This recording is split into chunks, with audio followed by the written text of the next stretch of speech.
మిథున రాశి వారికి గ్రహణ కాల సమయంలో ఎలాంటి విధి విధానం పాటించడం వలన దోషం లేకపోయినను ఇంకనూ ఐశ్వర్యం పొందాలో ఈ వీడియోలో సవివరంగా సంపూర్ణంగా తెలుసుకుందాం.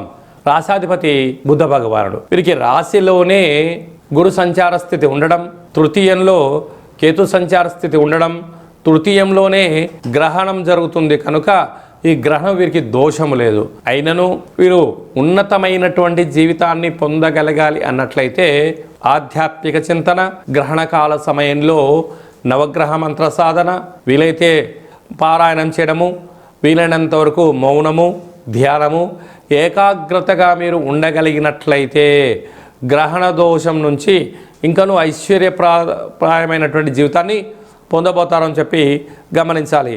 అంటే విశేషంగా ఏడాది తర్వాత భాగ్యస్థానంలో రవి భగవానుడు, అక్కడే కుజ భగవానుడు, బుధ భగవానుడు, రాహు భగవానుడు భాగ్యస్థానంలో సంచారం చేస్తున్నారు. ఇది ఒక అద్భుత యోగంగా భావించగలగాలి. కనుక వివాహ ప్రయత్నం చేసేవారికి ఇది మంచి కాలము. వివాహమైన వారికి ఉన్నత విద్య, ఉద్యోగము, ఐశ్వర్యము, ఆనందకరమైన జీవితాన్ని పొందబోతున్నారు.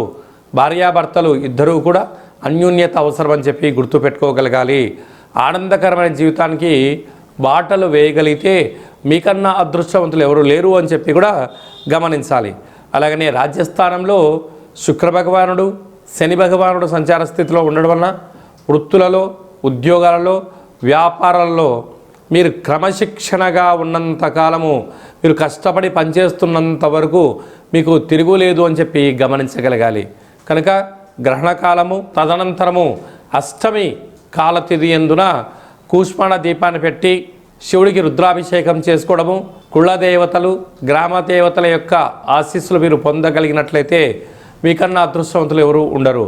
అలాగనే సాఫ్ట్వేర్ ఉద్యోగస్తులు, హార్డ్వేర్ ఉద్యోగస్తులు, వ్యవసాయ సోదరిమణులు, మార్కెటింగ్ రంగంలో ఉండబడిన వారు సంపూర్ణమైనటువంటి క్రమశిక్షణగా మెలగగలిగితే స్థిర చరాస్తులు మీ సొంతం అవుతాయని చెప్పి గమనించాలి.